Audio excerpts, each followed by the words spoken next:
I can see me. Yeah, maybe I'll see on the feed. Let me see if I can see on here. This is new for us, folks. If you're in here.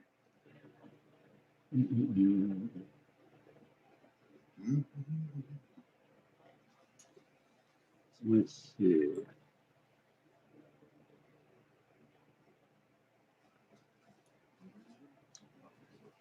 I only see me. Yeah, I only see me in here. Can y'all see Hmm. Wes?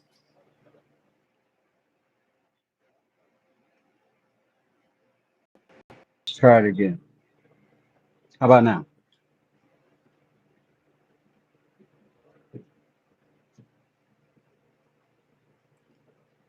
No West yet. I can see me.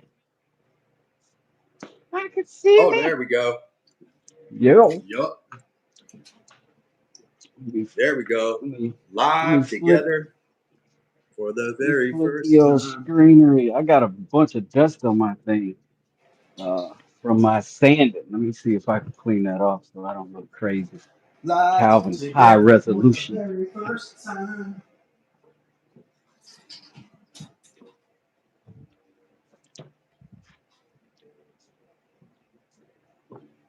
We can sing the Bismarcky version of Ebony and Ivory.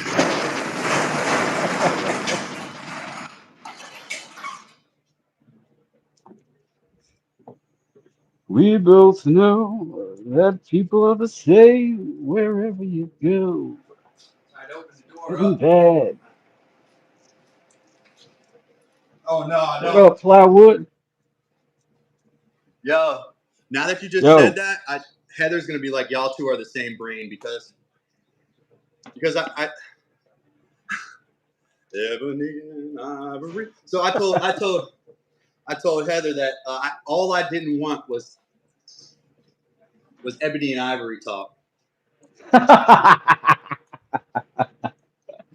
oh man. You got to address the elephant in the room and then you don't have to deal with it again. I don't know. Sometimes it ain't even an elephant. But how y'all doing, man? How you doing this morning? How's the run?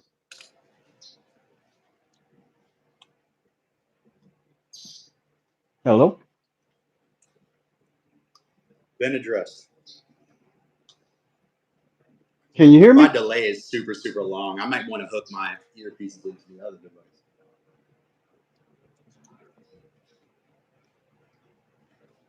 Do-do-do-do-do. Oh, I'm gonna take this apron off for a minute. I'm gonna switch my headphones into the other device.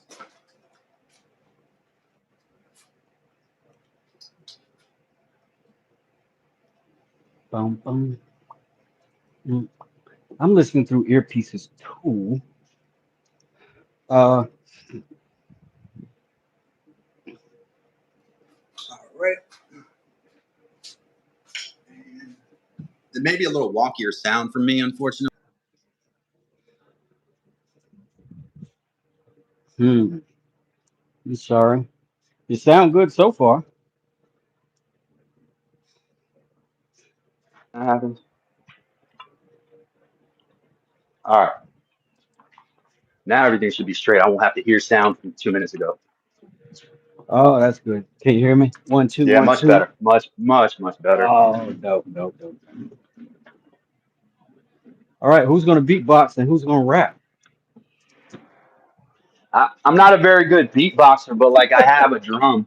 Uh, I have a, dr- I have actually have an entire drum set in here, so I could like do it the old-fashioned way, which is actually playing drums. But it's not Right. the same thing. Bro, it's Run the Jewels Part Two. Run the jewels. We'll go after Killer Mike after this one. Y'all can see Oh, no everything, wonder. okay? Yeah, my lights are off. I forgot. I don't even have my overhead lights on. Tripping. I probably should put one more light on here. This thing may be dead. Yeah, it's dead. All right, y'all are still gonna have to put up with me and my Dremel tool while I'm waiting on Calvin real quick. Gonna hit this thing on the old think this is a 80 grit. Probably too bad. But I just gotta knock down a little bit more of this material.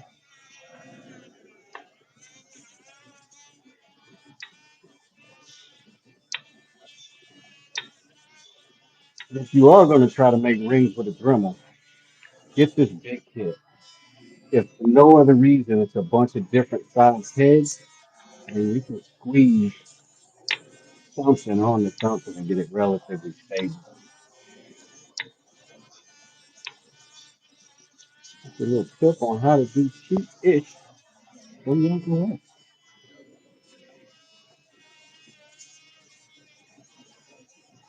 Two crafters, one live stream. I don't know. I can't really get that voice right, but we'll get it. Two I thought it crafters. was good. I thought it was good. Oh, good, good. That's the affirmation I need. There you go. Calvin, Bunk Beds Workshop, Western Ringmaster, Retaining People. I did have a ridiculous live stream idea. Like Wood Wars. Nobody's ever done a Oh, No one's ever done a reality TV show with woodworking. They've had metalworking, they've had cooking, they've had everything, I think, but woodworking, man. No one's ever done like a competition. They set everybody out with the same tools. You got a project to do this one thing. you know what? Somebody has on Have they? YouTube. Oh, I've never see. I don't remember what his channel is. I don't get it on my feed anymore. But people would challenge him, like he would say, I can build it faster or something or better or whatever. And they would have the Yeah, same criteria and they would have to build the same thing in their shop. And then people would come by and inspect it and then give the winner, like based on how well it's built and what they did. like a rubric, like a scorecard. Hmm. Yeah, But I don't, you know, like, you know what we could do? You've already got two mallets of mine headed that way. I So, do. I actually but have them right here. Let me. I'm not going to open the box on here because that's special. So that's going to be a video, I'm and I not don't want to. special. Oh no, that's what I'm Oh, saying. you're gonna do a content. I got you. Yeah, yeah, you got it the opposite way as intended. But yeah, the point Carry it. was is that Hmm. this is I'm uh looking. this is the this is the two mallets right here in packaging as originally sent. They're going to be open on. I'm going to open them on a video. I super excited. I want to pull them out now, but I have learned in my old age some patience. So we're going to open Yeah, these. man. These are from Wes.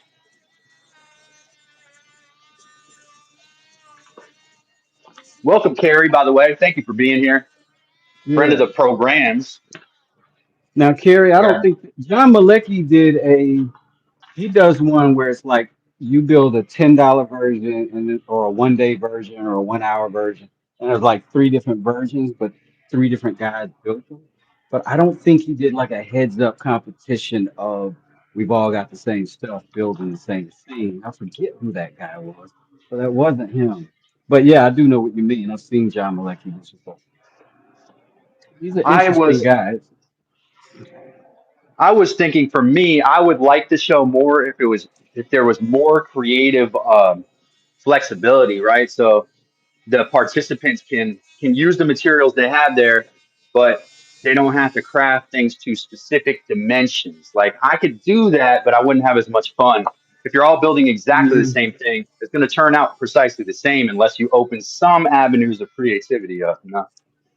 Well, this guy was more about, there's like some channels are more like woodworking channels, and then some channels are more. His was more like a builder's Yeah, something yeah, thing. Like they would build like steps or stairs, like build a right, stair and then a platform and then trim it out. But it wasn't right. like build something beautiful. It was never that because it was timed and all that stuff. But I'm down Constraints for are whatever. good. Yeah. Creativity thrives within constraints. You know, God, it's good to Hmm. have. There's a little good to have some rules because if everything is open to a creative person, They become overwhelmed, in my opinion. It's all subjective. Mm, in my case, Open Avenues gives me more options, and that is always what I'm about. But I do like working my way to, I don't know, the machining type of option. Like I, even if I had a lathe, I'd do this first, right? Right. Um, because I think this is clever and I think it's fun and it's different, and I have to think through it. Like with a lathe, there's instructions out there for things that you should do.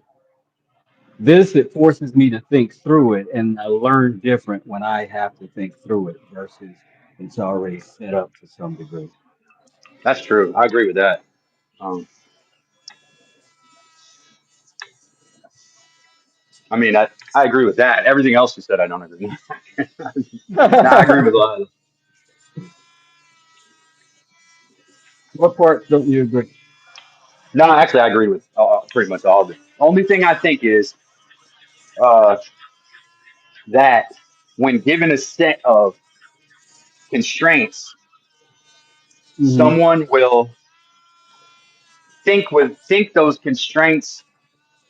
I don't know what. How do I put this? You've got um,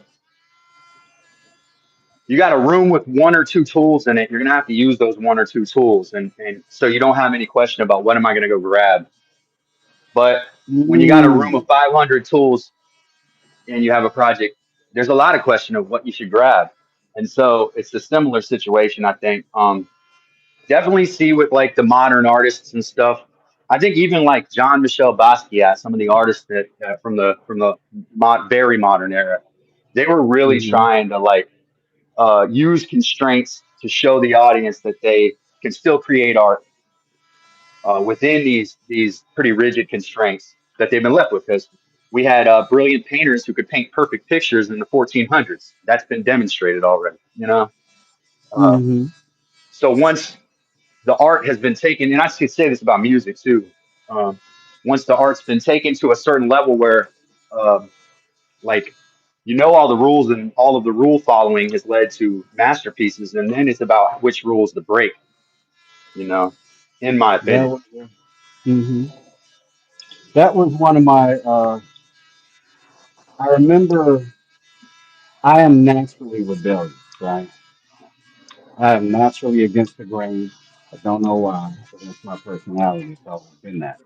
So when I went to art school, we all know it in terms of art that there are rules. There are things that attract the eye. There are things that uh, promote emotion, things like that, color theory and stuff, all that stuff, right? And I remember my brother and I went to art school together. We grew up together. We were artists together. We were published before we were out of high school. And so when we got to college, we were there with a bunch of kids that weren't really there where we were yet. We just had a really good high school that really catered to the art, right? And one of the very first assignments we did was a figure study. And one of the rules typically is red backgrounds don't work. It's, and one of Hmm. the other rules is generally people want to draw pretty people. So you could get your own model. And I chose a 60-year-old woman for this new figure study. And I intentionally did a red background. And I don't know if you've ever been in an art class, but what they do is the class gets to critique you in front of everybody. They put your art right there, boom, in front of the whole class, and everybody's got free reign to say whatever they want about your piece.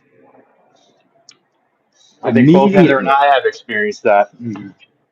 Music Hmm. school and film school, we had class critiques of Oh what they yeah. would refer to as constructive feedback, but it wasn't always constructive. Yeah, I go think ahead. it's always constructive, and even when it's shit, right? Because here's how mine went. The first three people that said anything about it, one said the red background is a no-no. The other person said the model is hideous. Another person said that the lighting was too soft. And after those three critiques, a couple of people said good things. And then the teacher led with you only you follow the rules when you don't know any better. Once you know all the rules, there are no rules. And it's just a matter of are you good enough to pull it off and make something beautiful or make something that evokes emotion. And the fact that I did an old lady naked in vivid light um, with a red background was surprising.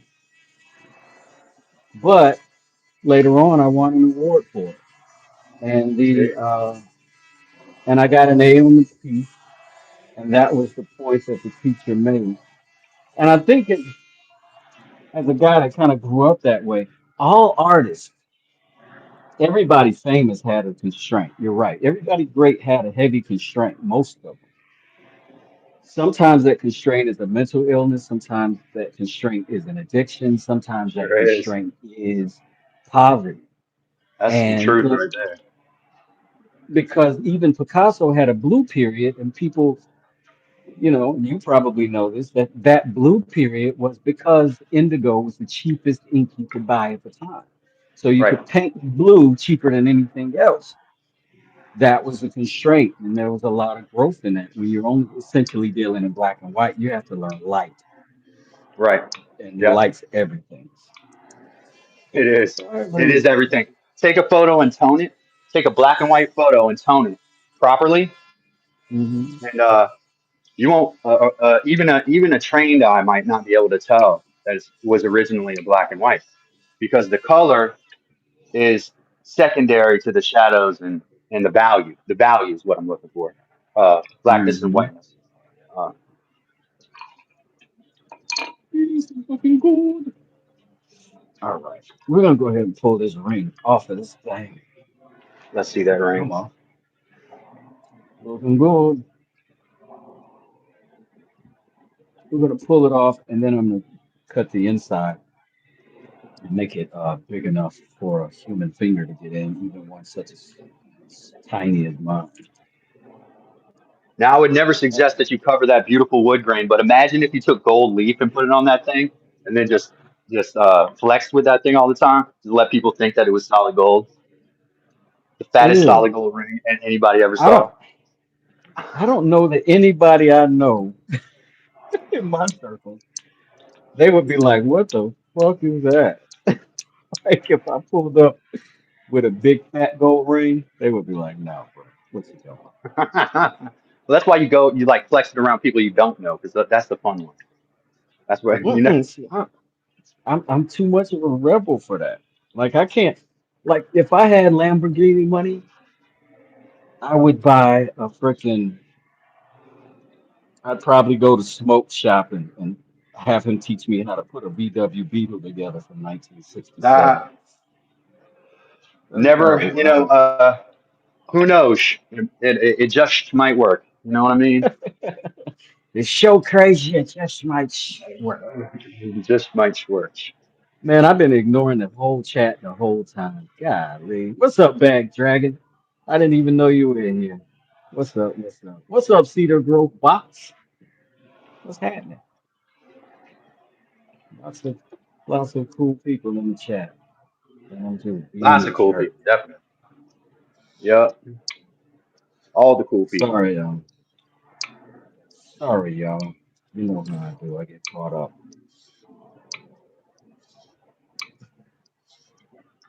So let's see who's in here. Robert The G, giant welcome, man. Featured member, featured member Robert G. Spun the wheel Rob yesterday. G. Yeah, Robert G's name came up on the wheel. Rob, We you had got a different sets. channel? You over there popping? What's good with your channel? What do you do? Let's hear about it. I didn't even Less. know. I'm doing good, Bad Dragon. Thank you. Thank you, Terry. I enjoy watching you type. Hold on. Mike said, and a few of us uncool people. Oh, Mike, yeah. Where's my violin Michael. Oh, I shouldn't have done that. I'm not supposed to do that anymore. Mike, Mims,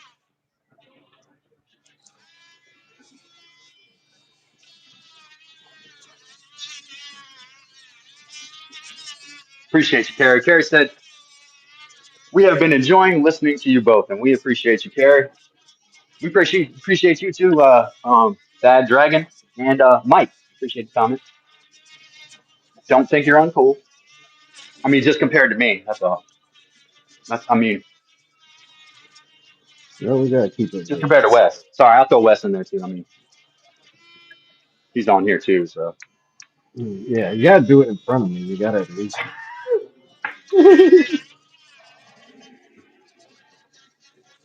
I think with this ring, I'm gonna make the top a little bit thicker than the bottom, just because it's wider, and I don't want to end up with too much material between my fingers. Because my fingers are small. Can't front. Like that's my buddy's ring. I can do a hula hoop on my finger with it.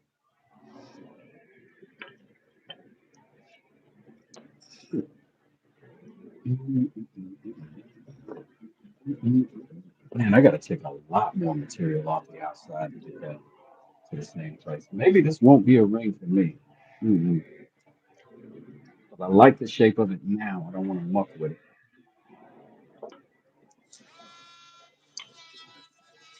I What was you telling working on over there, Mr. Calvin? right now I'm sharpening chisels because I'm working on that banister.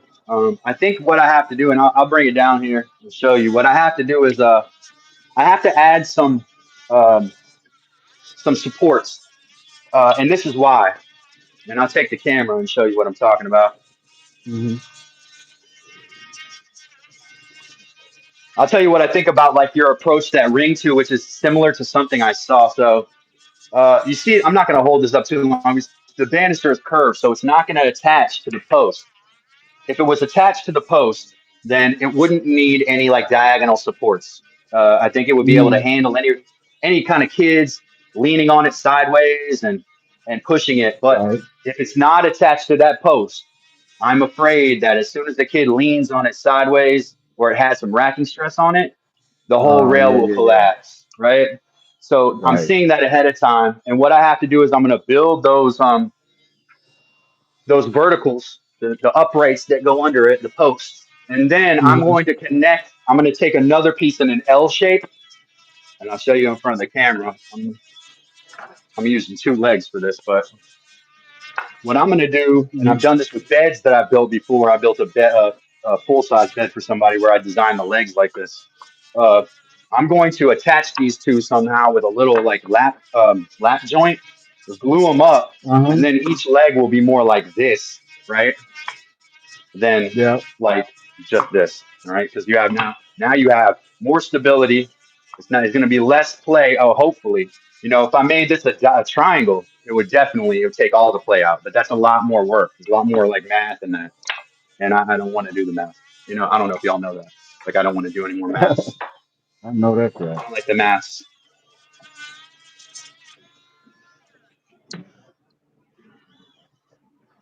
Sounds No like more maths. Hey, if you're new and if you're in here and you're hanging out, definitely double tap that screen, like this video, please. Wes and I would appreciate that. This is my channel, so definitely go to Wes. If you're not a subscriber or a member, subscribe to mm, Wes's channel. Pop over there and make sure you subscribe. The next dual live that we have will be on Wes's account, so it will be over there. We're gonna flip flop back and forth, but definitely go to his account and become a subscriber, and ideally become a member because that's what we live off of here is memberships. Um, so just wanted to pop that that's plug right. in there. He's the DJ. I'm the rapper. There you go. Yep. I'll be the hype man. You know. Oh no, man, I wouldn't make you spliff star. I'd never do that to Oh man, forgot about that dude. you. I would Little never split, make what you do we eat spliff at? star, man. Little split, what do we eat at? Give me some up. Even though we getting money, that's what I I remember. don't That's that. know. If Yeah. we were standing next to each other, I would probably look more like the spliff star. I Significantly don't know how smaller tall than Buster Calvin. is though. Yeah, How but tall? Spliff Star is like next to him. They're like that. Buster Rhymes Yeah. last the only time I think I've seen Buster Rhymes live and in person close enough to me was I was 19 or 20 when Leaders of the New School was still a thing. Oh, We were wow. in college. Yeah. We did a Black Moon show um, for for money when I was in college. And Buster Rhymes, true story. We're at this place called the Warehouse in Atlanta that was popping in the 90s, right? And we're doing this show, and it's underground hip hop, but this is Atlanta, which is not super underground hip hop at the time, right? Yeah. But whenever there was an event that was underground hip hop, like all the New York hip hop heads were there. So Yeah. it was happening that way. And a buddy of mine was putting it on, a group of friends of mine was putting it on. And so I was helping with the MCing part. And back then, they would do like a freestyle battle competition or just freestyle rap just to pass the time. And so the Yeah. DJ put on beats because Black Moon, I don't know if you remember Black Moon, but their beats are like boom, boom, boom, boom, boom, boom. Like it's real slow tempo, Yeah. grimy hip hop, which does nothing for a crowd, right? Like you Right. just Right. zombie land. And Yep. so the DJ put this on right after Black Moon to try to get the crowd hyped. And we noticed Busta Rhymes up front. Like the whole Leaders of the New School was there, but only Busta Rhymes really got attention. And then we called Bus on stage, and he freestyle. We were just all freestyling past the mic. There's like 4 or 5 people up there. And the Yeah. second Busta Rhymes got the mic in his hand, like the whole crowd was mesmerized. It Built for was the club. a phenomenon. Like it was a big crowd, but it was like immediately he's just freestyling. Yo, yo, I yo, had yo. And that voice, it went crazy. The whole place was jumping. I had a friend The in high ODB school. shot it up. Mhm. Right, right, right, right, right. See, I'm not shocked by that because Busta was the party, like the party was Busta was the party rapper, he was the club rapper, but he also related. If you allow me to say this, I'll say he had like like a pass, like a lot of. I'll tell you, I had a friend in high school. I lovingly refer to him as the killer type. He was the killer type. Uh, Definitely deeply embedded in the streets. And I put on Busta in the car just randomly because I listened to a live to every Busta album, so I was always listening to Busta Rhymes. Um, and he's like, "Yeah, Busta freestyles everything he does." I was like, "What are you talking about, man? He writes his stuff out." He's like, "Nah, man, he just goes up in the booth and just drops it. He may write a little bit, but then and I was like, "Nah, man, there's no way. All these guys, you're lied to. These guys write their raps, man. You know." He's like, nah, Busta's freestyling everything. And it sounded like he knew what he was talking about. Could be complete BS. But as I listened to Busta, I was like, I could see this like he develops the style, he masters the style, and the style is just, I mean, Busta's like lighthearted rap in a lot of ways, man. I don't know how to say it. Like even extinction level Well, event. he ain't never saying shit in the truth of the matter. Like Nah, that's true. He's it's not. it's he's like a he's like an instrument, right? He's got the kind of voice that it's like an instrument on the track. It's like Biggie had a voice that just felt like another instrument on the track. It didn't matter what he was saying because when you slow down or listen to any, Buster's delivery is incredible, his voice is incredible, but he's never saying anything thoughtful, insightful, or whatever. I could freestyle his whole catalog, except that his ability to put those words together so fast and acrobatically, and That's that's what it the was. talent right there. That was the style. Yeah. Some of the And stuff that that he shit rapped, moves people. Hmm. it's hard to repeat. Like everybody wants to learn people's verses, but like some of the stuff that Busta has done, you could listen to it 100 times. You're gonna have a hard time repeating it. The way that he fits What? words into a rhythmic scheme. One thing I was thinking about though was um Busta. He didn't say anything as you say, but the poet. Here, let me bring up a poet. All right, there's this poet named, and you know who I'm talking about when I say it. I'll say it to the chat, kind of. Jill Scott Heron, the poet. He was like a Hmm. early. Some people credit him as a one of the first rappers, if you have such a thing. Like every music, it was always there. Um, but Jill Scott Heron, the poet, I think he's from the Bronx or something. He hated rap when it first came out, and what he said that he referred to rap as, and I'm going to paraphrase here because I don't have the exact quote. He said like shameless posturing, and I was like posturing. Okay, yeah. Busta's rhymes are toughest, fastest, richest, slickest. Got the best one. I mean, but it was unabashedly like that. It was about the rhythm. But the fact is that when I read that quote, I was like, I guess I could see what he's talking about. But then he Well, made an hmm album. He made a poet hmm album that was marketing directly to that early rap crowd. So he had to kind of walk his words back later in life. it's that's we were talking about this the other day. It was because people who rap still is not established uh, to the pop world as a multi-genre music array, right? Gil Scott Heron could be saying that about Uncle Luke, and it would make it absolute 100% sense. You could say that about Buster, it makes complete sense. But then later on, when the what we call and refer to as conscious rappers and the conscious rap community, which is Oh people yeah, who do have a message. And that is also where the revolutionaries of our generation reside. So, I agree. so Gil Scott didn't necessarily have to walk back his statements, but just had to reevaluate the genres as a whole and see where he could fit because that community loves him.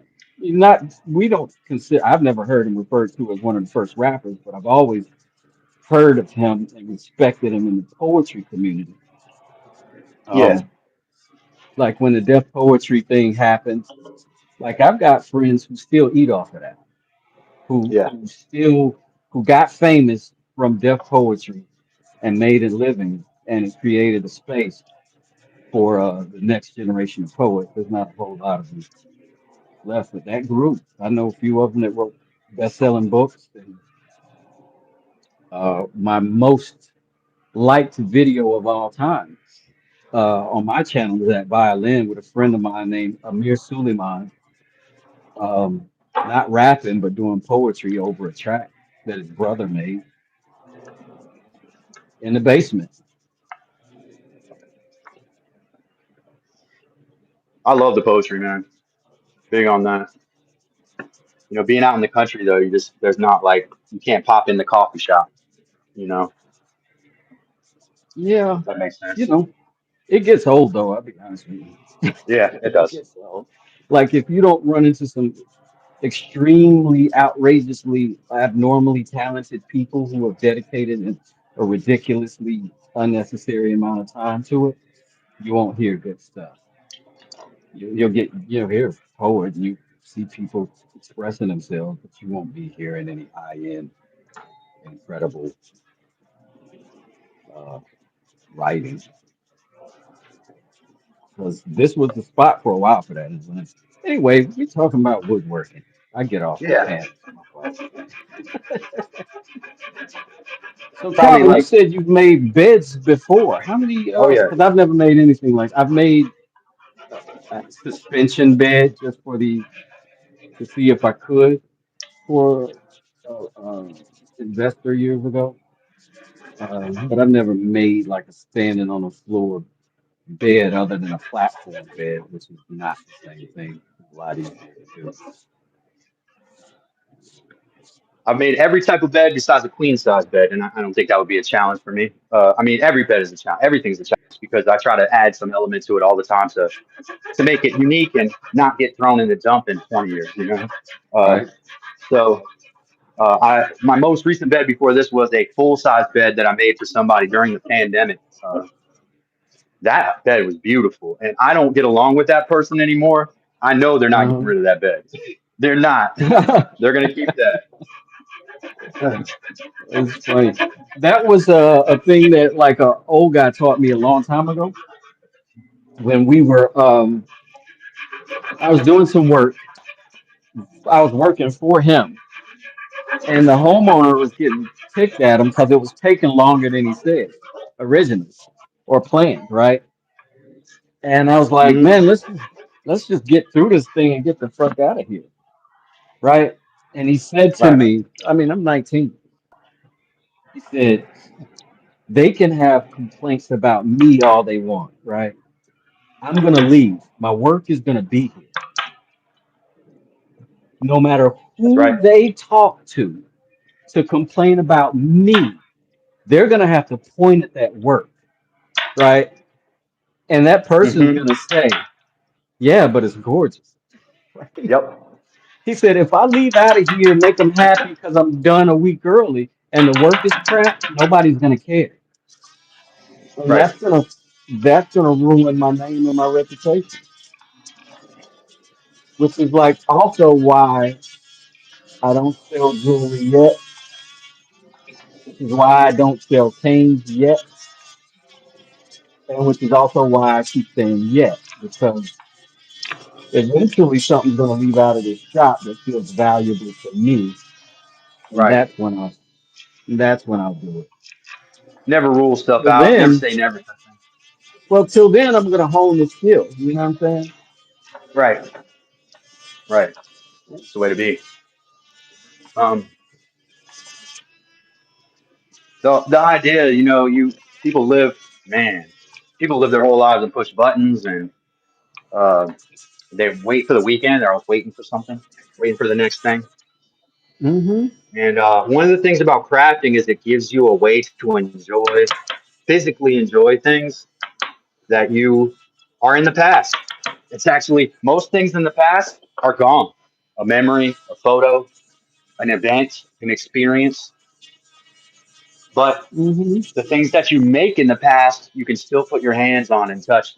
You can still experience. That's why I was like really old houses and stuff like that, because Yeah. the thing is still there. It has the smell, it has the vibe, you know, Mhm. uh, Well, the and that, value, you know what I'm saying? The value, like furniture is similar, like to house building, right? Is that the goal is to build it so well that 50 years from now somebody's talking about how good it is, how right? well it's how well it's held up over that time. I kind of feel that way about everything I build.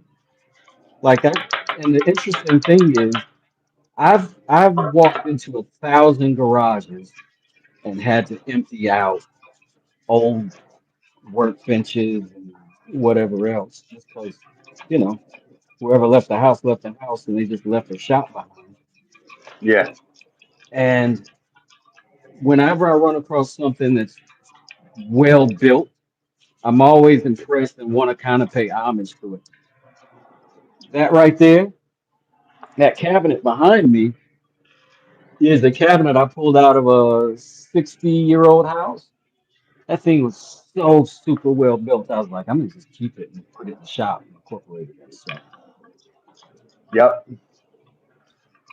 Um, and I saw on your channel a while back you showed the difference between old two by fours and new two by fours. One of the things I Hmm. love to collect is the wood and materials they used to make the old houses in the old days.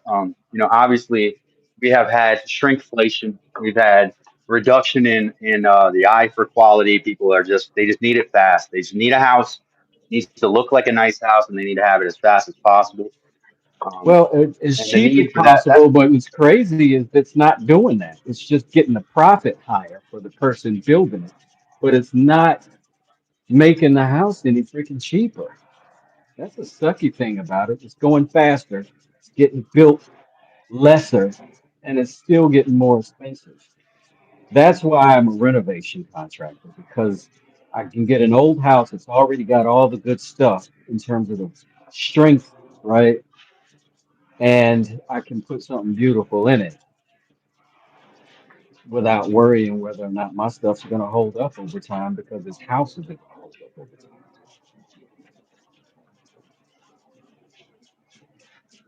Hmm. Oh, that's it.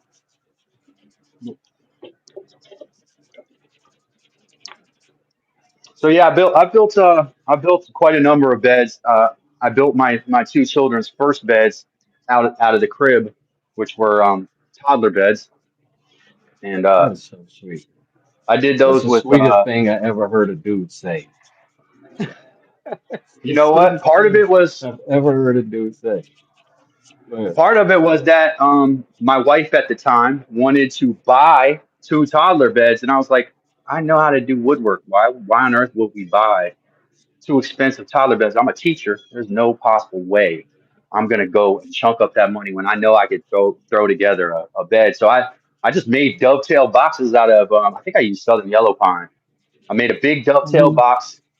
Then I laminated in a runner on the inside of the stringer. Like on the inside of the stringer, there's a little board that ran across the bottom, and that's where the rungs sat. That was my first bed. I used lamination as like the main method, besides the basic joinery, very basic joinery, single dovetailed box, uh, and they held up really well. And because a lot of it was cedar, I took them after I would never do this now, but because they were about to get thrown out, and I was building a huge garden at the time, I used those boxes as Hmm. grow boxes for. I think I had blueberries. I made it and it produced lots of food for a good long time, but I wouldn't take my furniture and put it in the Wow. yard anymore. That's not Yeah. going to happen. That's the old me now. I try to think about the future and things like that. Teach them Let me see well if and there's let them chat. lead the way. Peace them well. Let's see what's going on in this chat. Carrie said, "Nice job, Wes." I don't know how long ago that was. Mister said, "If all the appliances save all that energy these days, how come the power bill isn't lower than the old days?"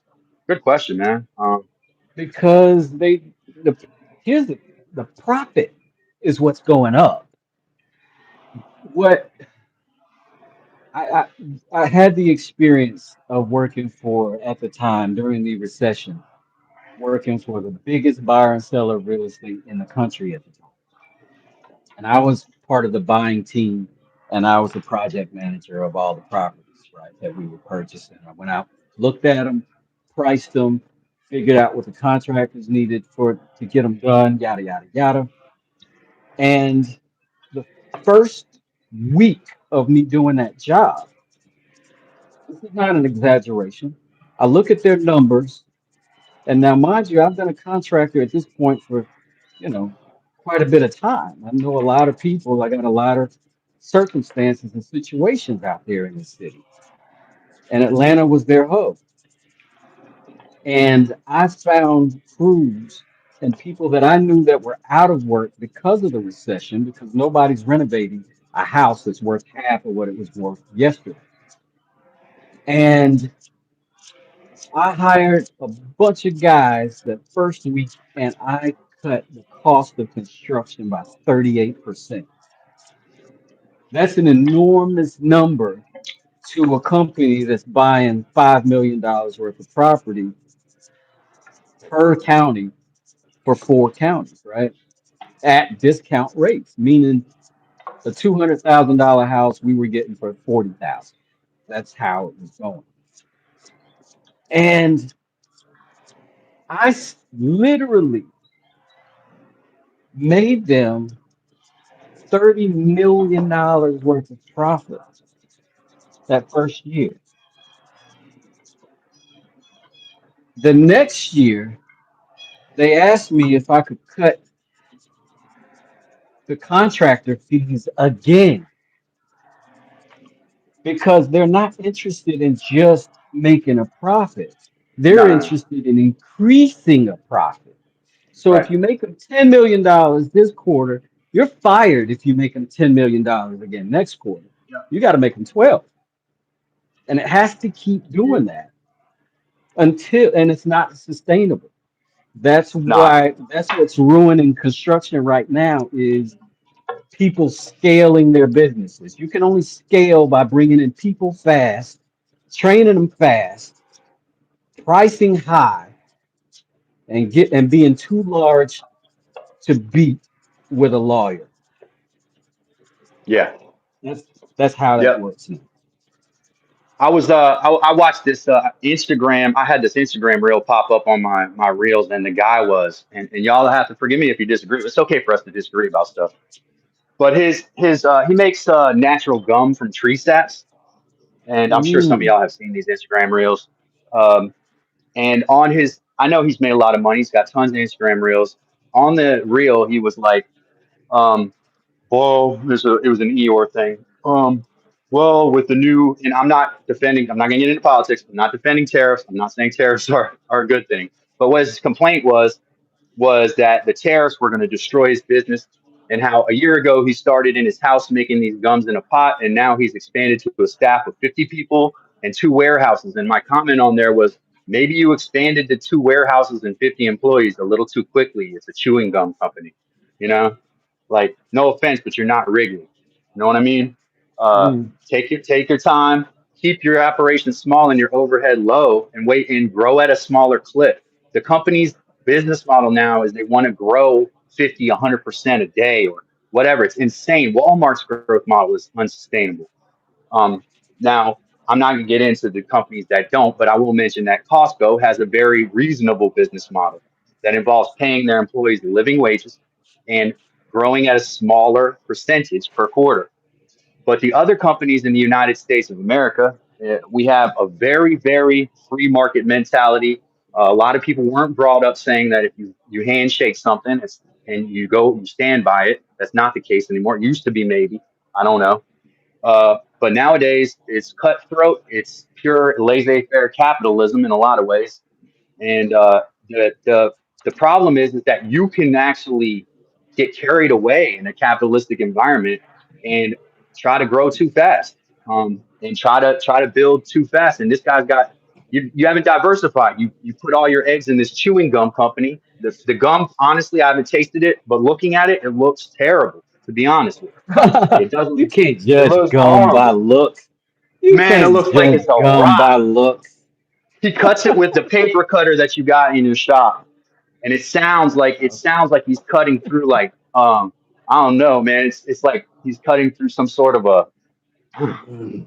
I don't know. I mean, nothing wrong with it. I'm sure it's better because his whole premise is gum is made with petroleum, and I never even fact checked that. It could be true. I don't know. Uh, A lot of stuff is lipstick is made with the petroleum and some other really gross byproducts and stuff. yep, I don't want to get yep, into that either, but you wouldn't put it on your mouth if you do exactly what it yeah, is made of. yep. Um, you know, So I got these two banister, two rails in place. I'm trying to get the third one in exactly the right place here. I think there's a way to do this here to where I can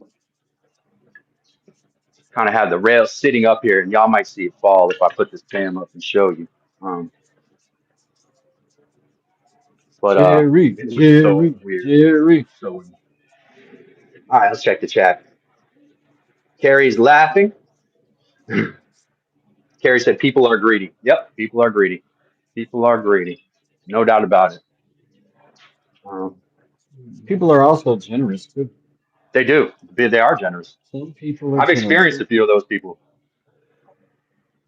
I think Heck there's a yeah. couple of those people in this chat. So let's stay positive. I won't say anything negative anymore. Stop being cynical. I'm trying to view the Oh world in a man. different way here. Listen, I've been a cynic for 35, 40 years. I You're gonna got stick to your guns on trying that. to Stick to your guns. no, I'm trying to cut it down is what I'm saying. Me Like I too. realized 10 years ago I was a grumpy old man. Real talk. Yeah. I Yeah. realized that. And and that's just part of what comes with experience in the world in a in a protective way. You know what I mean? It's Yeah, sort yeah, of I know. part I of the get what you. job I is get to what you're be saying. aware of the Yeah. danger and the problems. Um, but then the goal after that becomes how do you become aware of the dangers and the threats and the problems and not be consumed by them or governed by them? Right. That's the thing. That's the thing. For me, that's the thing. How I kind of keep Yep. myself from being the jackass that I'm kind of naturally, you know, prone to being. So I got to fight it every day. Traffic helps me release it though. Ha, helps Big truck. Yeah. in a way that is a catharsis. No, yeah, yeah. If I can just go out there and growl my truck at whoever's doing something stupid, roll my window down and let them know what time it is. Then that way I don't have to have stupid political arguments with my friends. You know what I'm Hey, today when I was saying? on my run, I was Hmm. on my way, and this person, most people are very uh, courteous, and as I'm running, they go to the other side of the road with their car. Appreciate that. Give them a little finger wave, not the middle finger, but the nice finger. Hmm.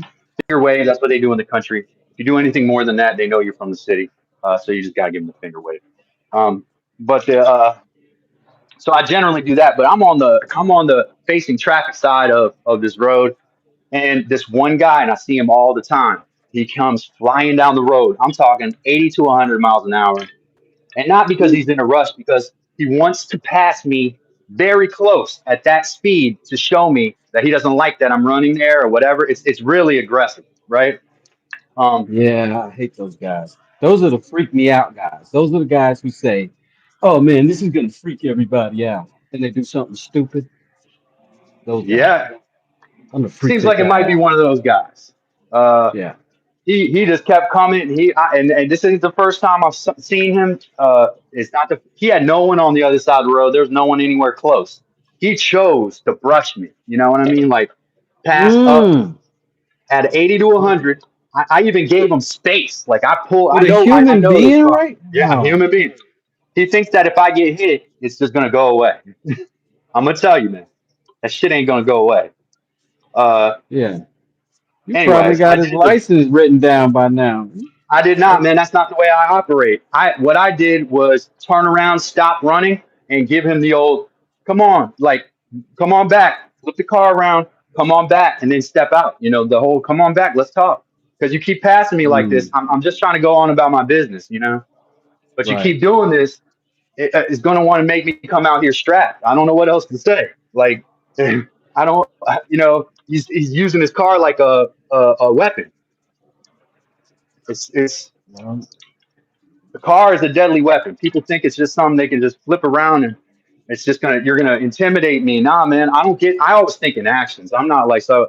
I'm not worried about his emotions and my emotions. I'm like he just tried to kill me. All right, man. Let's get through because I had a truck brush me for real one time, and they actually honked at me and stuck their middle finger out the window, and they could have gone mm, to jail for that. Just that, I mean, was jailable. You know, that's I ain't calling crazy. no cops. I'm not here to call cops.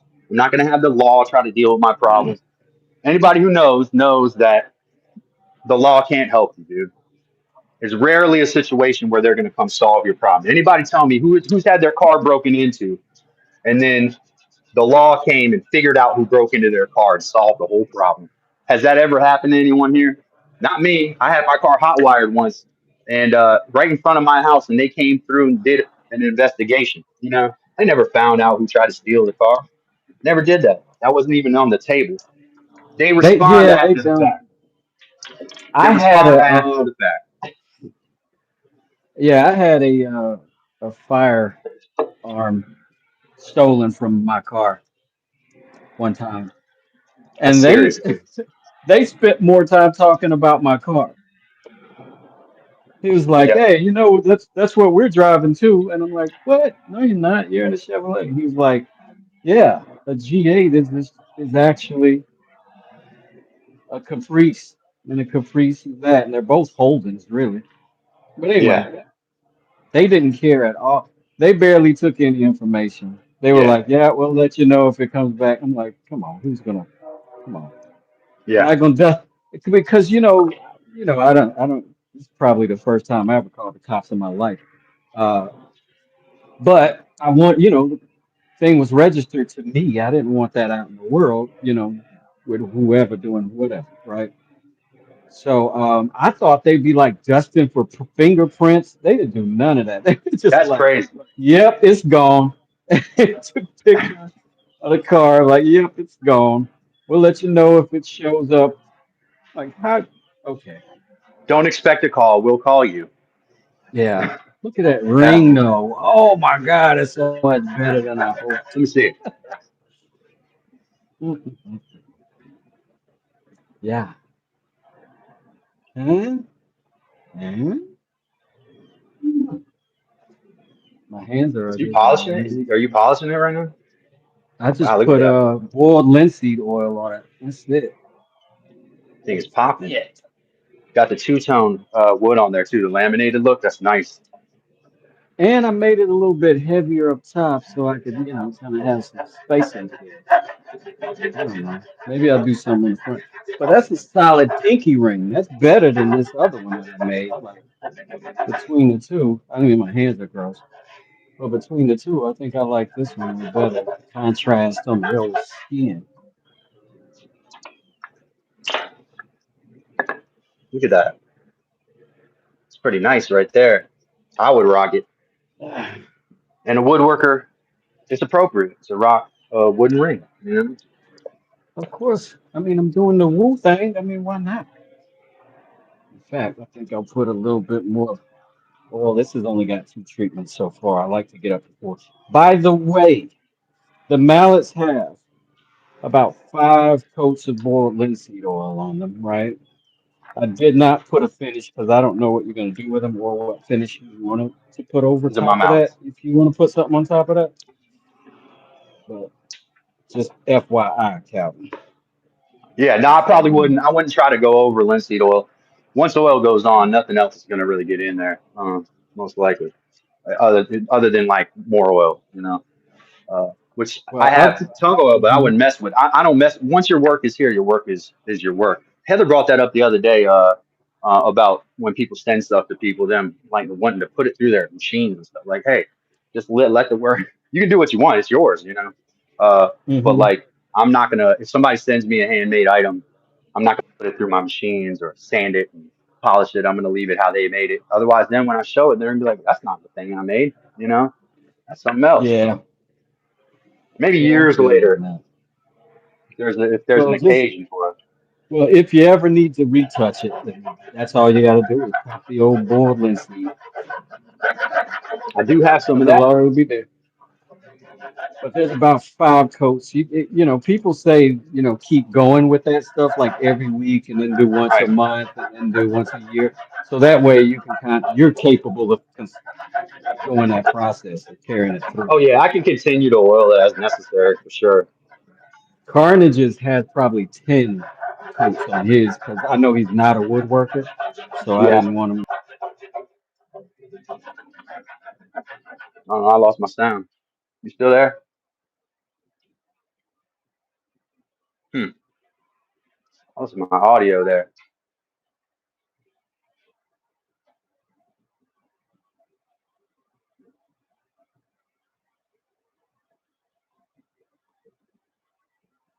I'm gonna switch out. If y'all can hear me, I'm gonna switch out of these and switch to microphone on there.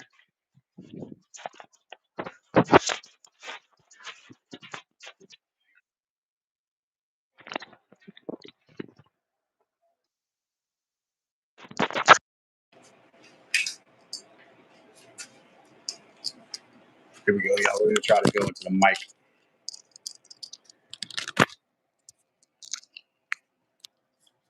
Oh, you can hear me. All right, you could hear me. That's good.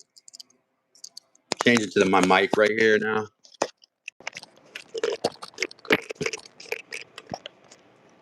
Oh, wrong side.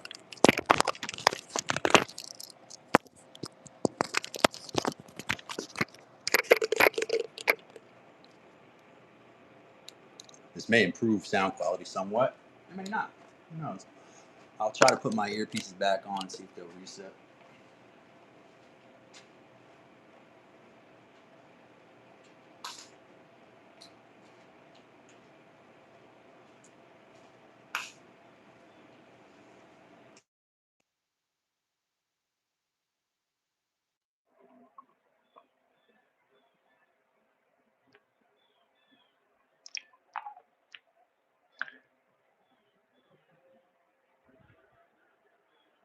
Oh, okay. Well, I'm still on. He can still get in. That's good.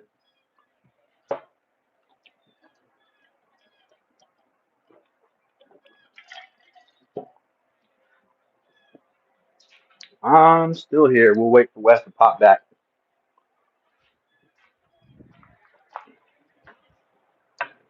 All right, back, folks. Welcome.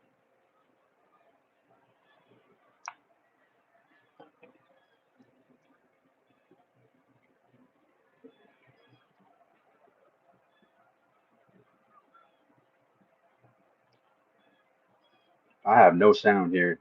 I don't think. Can y'all hear me? Let me know you can hear me.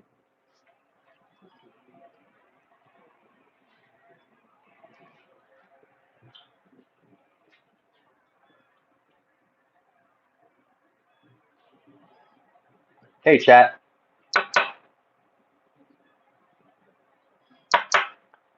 What y'all just experienced is like the average phone call between us and me.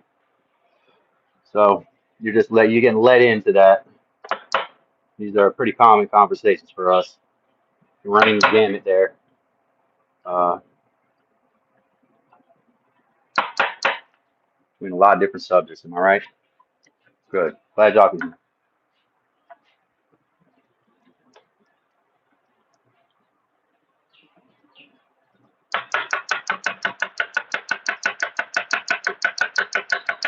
Ooh, I love that.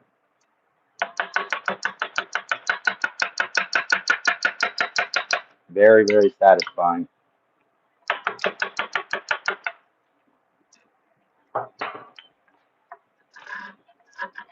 Ooh, I got this chisel especially sharp. This one is maybe the best work I've ever done sharpening. I can feel it. Perfect. I am taking out what I don't want to take out, though.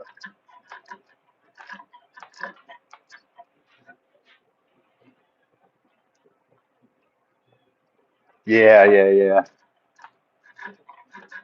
Terry said his Wi-Fi can be sketchy.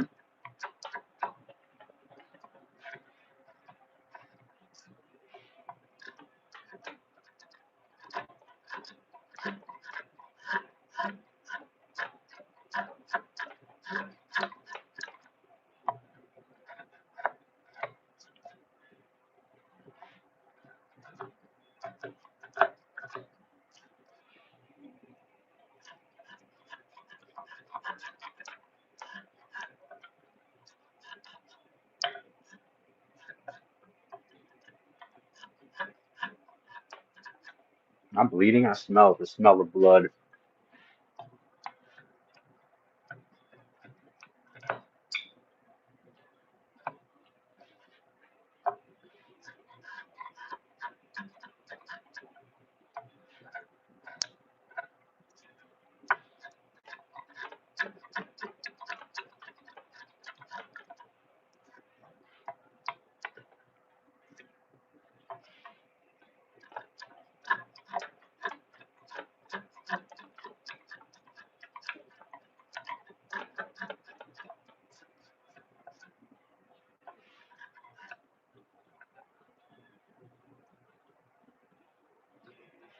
I can smell the chopped chives. Is that what it smells like to you, Mister? It smells like iron, a wet penny. I mean, pennies are copper and zinc, but you get the point. Metallic smell.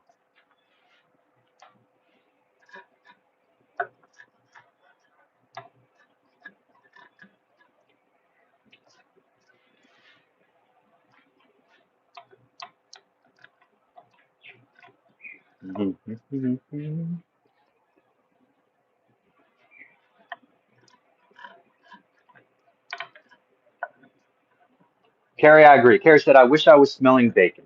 That's a random wish, but I randomly wish that same thing often. Every time I make something with bacon, there's always somebody who says, wow, it smells good in here. And it's a lot of times people who don't necessarily even like bacon. I always think that's funny when people who don't like bacon come in the room after bacon is cooked and like the smell.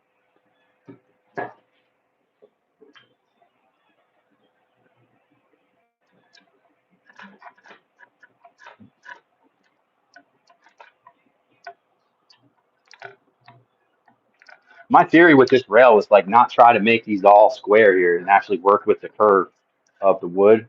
Um, Trying to get a right angle out of it's going to be hard.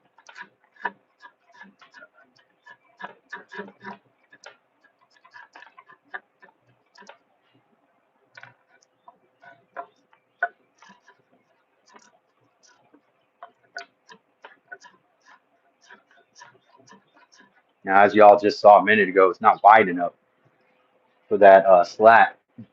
So I got to make it a little bit wider. Starting to want to sit in there, but it's got to be wider. It's got to be deeper.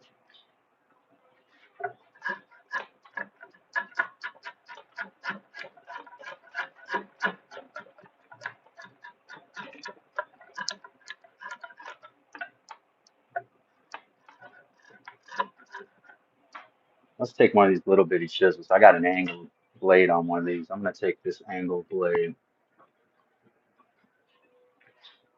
I think the rail is going to be cool too, Carrie. It's going to be unique. It's going to be one of those maybe love it or hate it things. Let people like, I hate that. And then other people are like, I love that. I like the way that when you laminate and work wood a lot, it gets such a smooth and sculptured look to it. It's like this piece is fun to handle, um, but I am scared of it. I've never done a rail like this before. I have some, what's the word I'm looking for? Uh, Apprehensions, you know?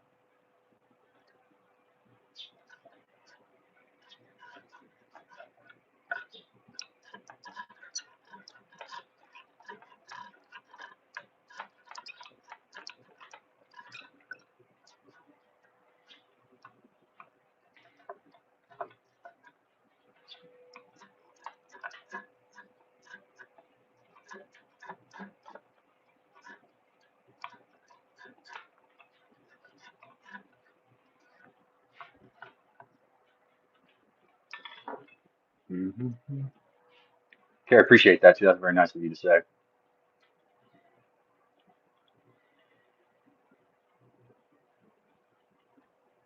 Mm-hmm.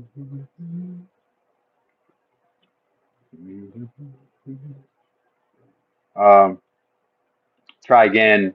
Doing what, Heather? What am I trying? Uh, Give him another link? Because I don't think I can do that.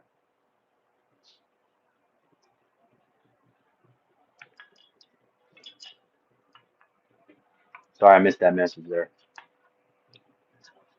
I would have to restart the whole live and see. So that link should still work if he's trying to get back in.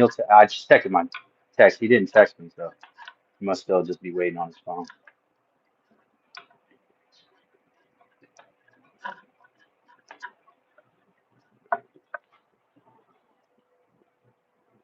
That's right. Carrie said, when I am apprehensive about something, I use the energy to benefit by channeling it for the project. I agree, Carrie. I agree 100%. 100%.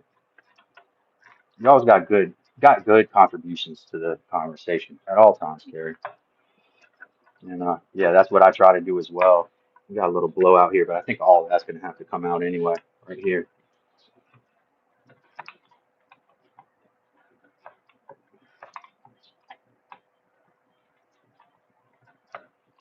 I'll probably do this like in about 15 minutes. I'll get off on here, and then we'll get back on at 12:30 with another live stream, members only chat. Uh, so finish cutting this little mortise here, and then take a little break for lunch, and then come back at 12:30. Uh, I'll do a members only chat this time. Members only live streams are fun too. We're gonna keep doing those, but I'm just gonna always have something for the members, whether it be exclusive chat or whether you have a members only live stream. We're going to do member stuff every day. Also, shout out Robert G. He's the featured member that I spun yesterday. I spun the wheel. I spin the wheel of members every day. Robert G was the one that is spun up yesterday. There's a short out. I'm going to post him up or like make a post for that. Uh, and yeah, so every day we're featuring and showcasing members. And Robert G was the one from yesterday. That was fun.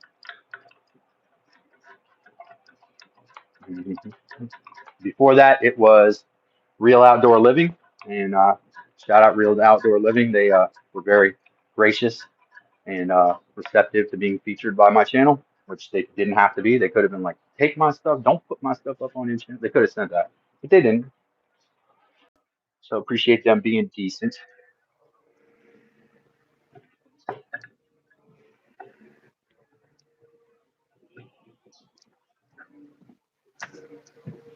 Sure. Let's see. Let's see. Sounds like I get Wes's audio is what I'm getting, and that makes Are you sense. getting? Can you hear me? Yeah, I can hear you. Oh, and now I can see you too. Cool in the game. Back. I'm back, baby. Why are you not? Why is your live not on my screen? Oh, there it is. There it is. Should have been at the top. I don't want to be scrolling for Dad's workshop. It's kind of No, I don't want you to have to scroll for Dad's nonsense workshop. is that? What kind of nonsense is that? Let me catch up on the chat. See what's been said about me behind my back while I was gone. Smells like iron when it's fresh. Oh, we're talking about blood. Brother Yeah, says, I got you. Yeah, that blood smell. Isn't that a weird thing? I don't know. People who yeah, bled a lot.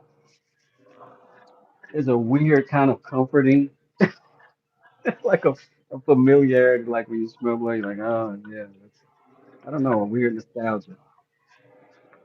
man, yeah, it can get bad. I've got literally thin skin and I'm Oh, borderline sorry, Mike. anemic, but I'm not anemic. So I bleed a lot when I bleed, and I bleed pretty easily, but I congeal fast as well. It's a weird thing. It's a weird thing. You got that good. You got that good coagulation. You got that. My That's that. coagulation is top shelf, B. Yeah, top shelf coagulation. My whole life. I don't know. It's like I'm ultra coagulated. You know what I'm I just saying? I'm just always coagulating. You know, like people I've always been told me. coagulating, son. Ben, I've been. Y'all don't understand. Y'all just start coagulating. I've been coagulating since I was a kid, sir. That's how I'm gonna start talking with this pinky. Yeah, I knew at least one person who talked like that. Son with the son, son. I told you, son. With the Yo, extra B. wrath. New Yorkers? B. New Yorkers? Yo, Done, yo, Dunny. son. Done. That's my done, son.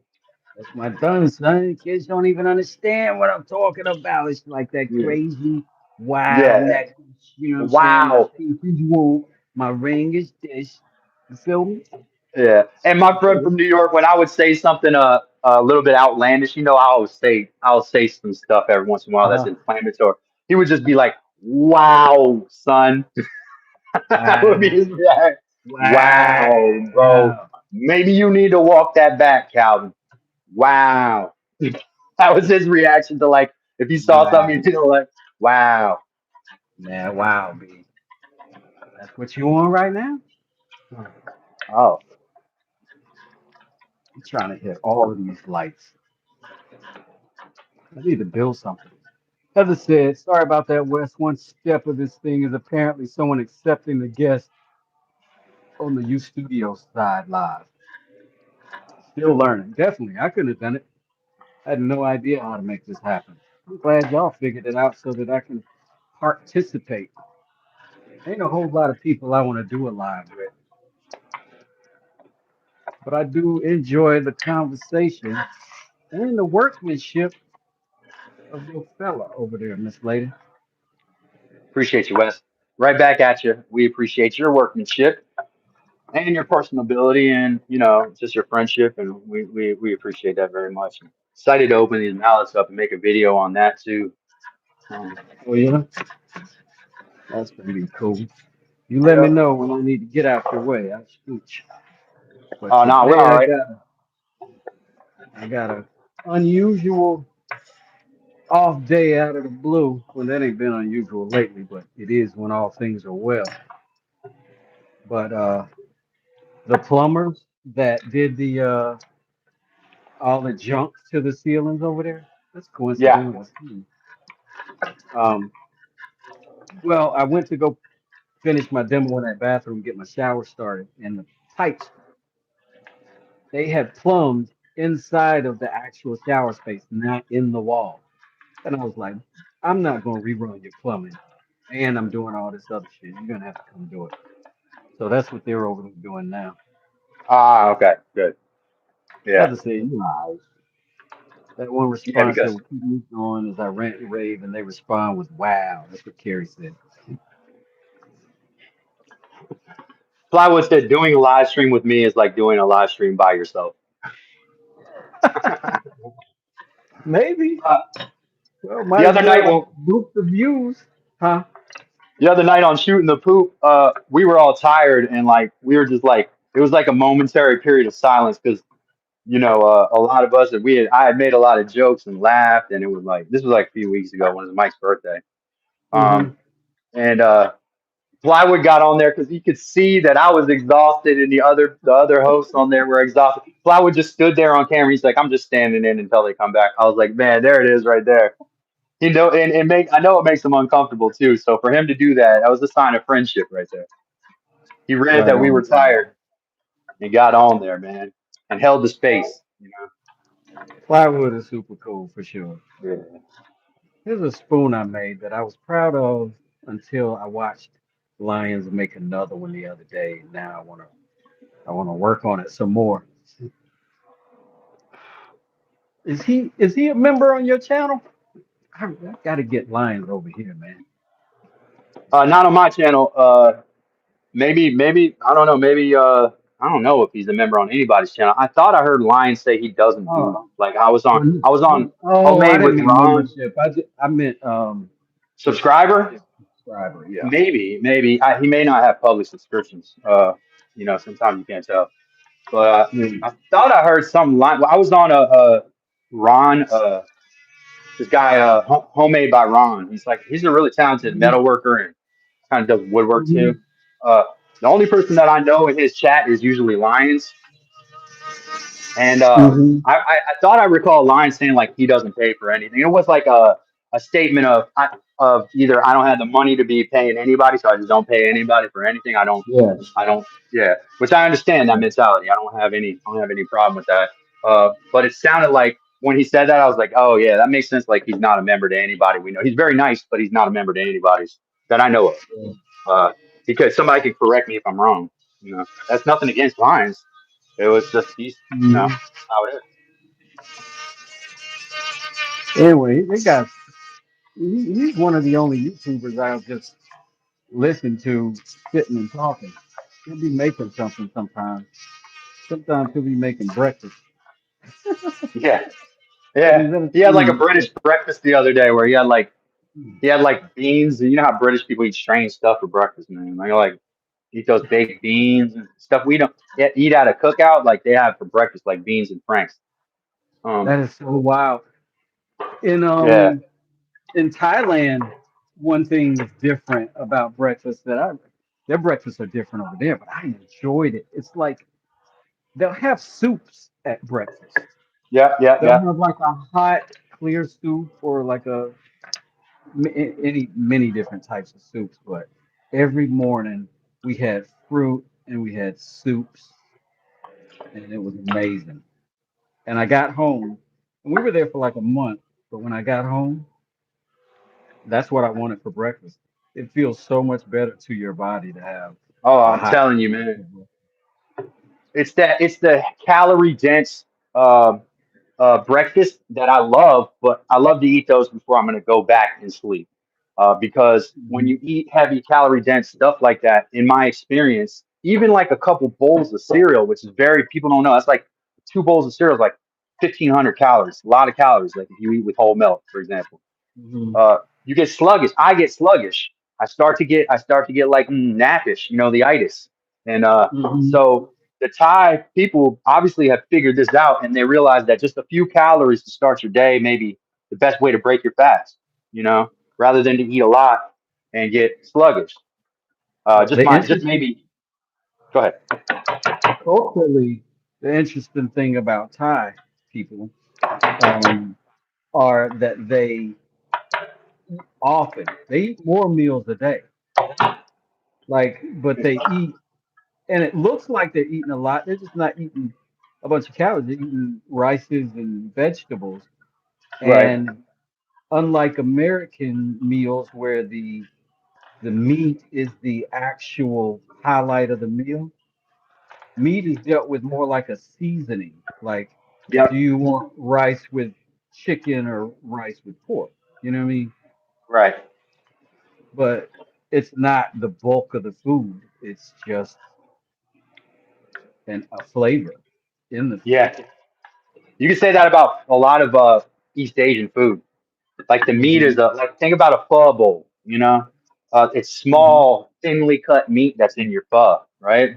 Hmm. And same with Filipino food. It's a lot of rice with tiny, small amount of meat in it. And there's next to no prostate cancer in uh, Eastern countries. Good to know for my prostate. You Yeah, know, got to know that stuff. got to know that. Make your prostate happy. And colon cancer, hardly a thing there.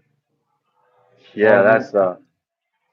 the incidences of colon cancer in the younger generation have gone up significantly in the United States, alarmingly. So we're doing something Yeah, wrong. We maybe don't know what it is, or maybe we we do know do. what it is. We just don't fix our food. Like nobody else allows their country, their citizens to eat the food sweet. Like the government steps in is like, that's not healthy. We know it, and you can't sell it here. We don't care. Like we pretend to care, but we don't really care. The government's not going to interfere with a big corporation making big profits anymore. They do No, not care yeah, because everybody who makes the laws are also a big corporation who makes big profits somewhere. And they don't want to yeah. create the problem for themselves by having responsibility be a part of the equation. Definitely those members of Congress. They all insider trade. They know they get inside deals on IPOs for stocks. This is stuff that I saw. I mean, my dad was a lobbyist, so I saw a lot of this stuff as a kid. My dad personally knew people who took IPOs as payoffs for political favors.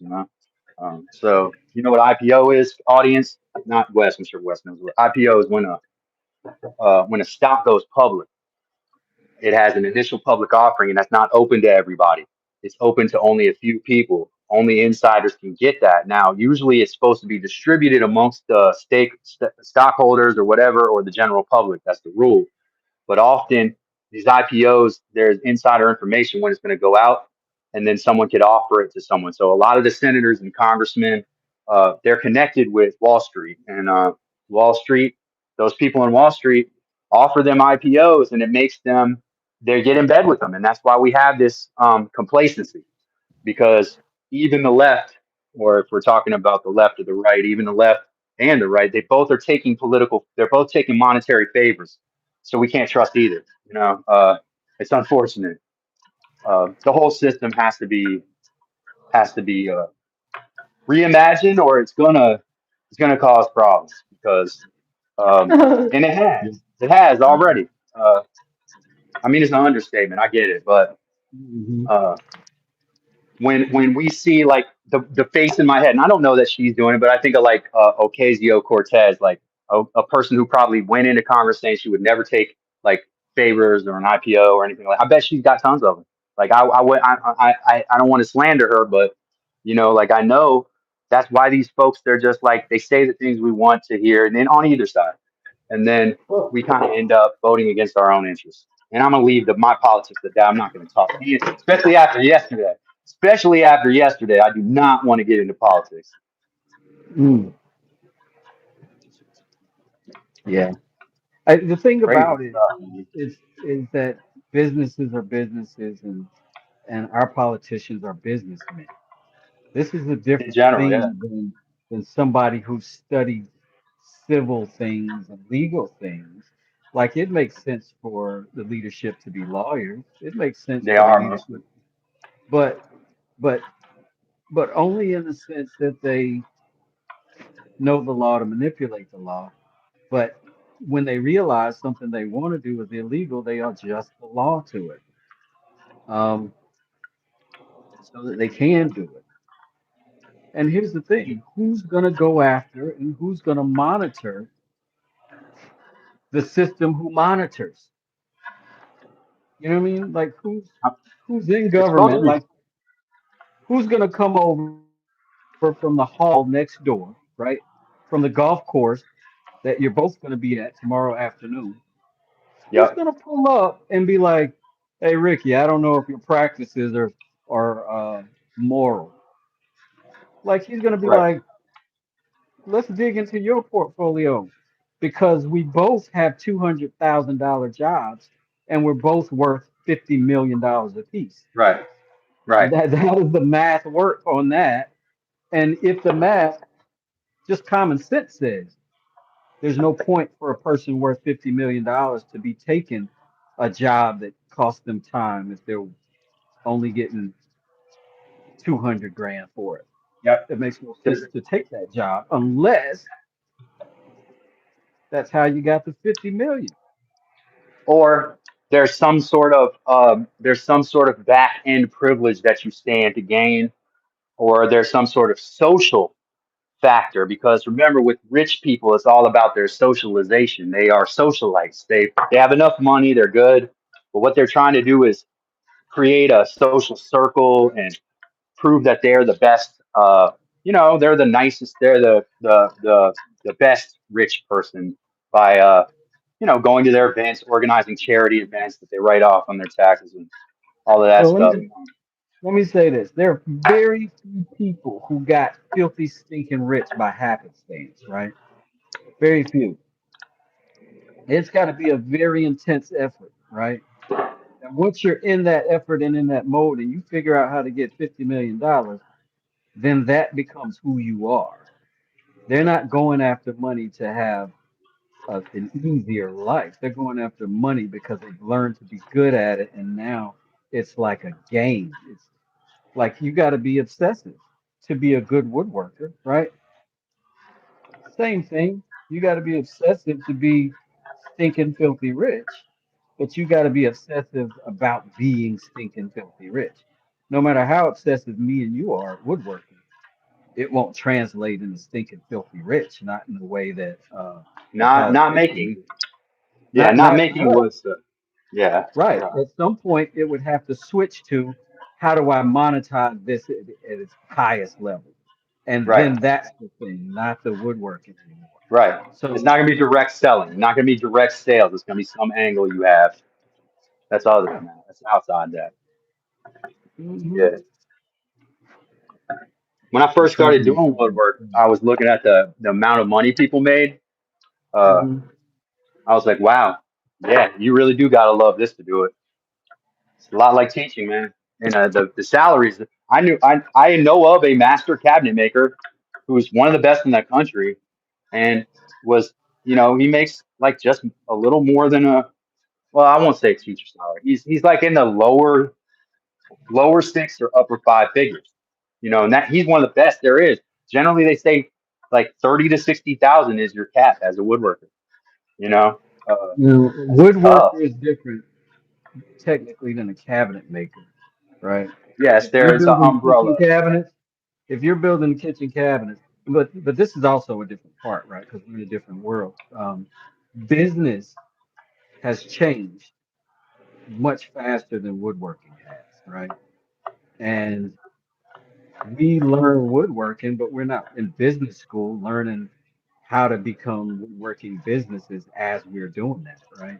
Right, So you come and developing one skill and a quality that can earn you and can carry value, but then you have to learn how to manage that value because That's the crazy thing is that if you're a cabinet builder, you should be easily six figures. It's not that hard. Once anybody knows you'll actually build them, it's not that hard. I don't tell people I'm a cabinet builder anymore because I don't want to spend that much time doing it, and I don't want to take all those orders. But it's plenty of money there. The problem with the other trades is nobody taught us how to be businessmen. We just got good at a trade, but didn't necessarily learn how to do business. So the people who learned how to do business will come in and sort of buy up the talent and say, hey, I'll give you a salary. You already got the trade. You do that, and then we'll scale my company. And then you become coin operated. You become like it's all right to do that. It's okay to sell a business too. People don't understand this. They think they watch a lot of movies, and when people sell their business, they're like, "Oh, it's so sad they had to sell their business."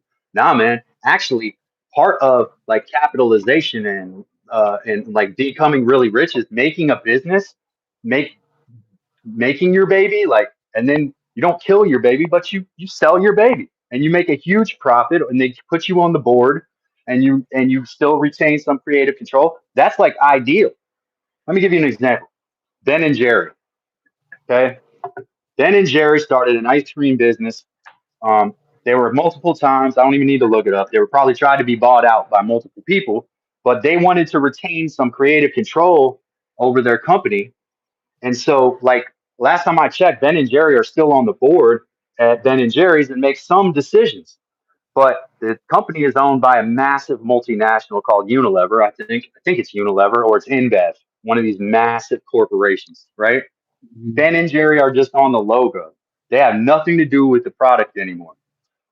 But that Mm. baby, selling that baby was enough money for them to pursue anything they wanted to creative, right? That's how it is.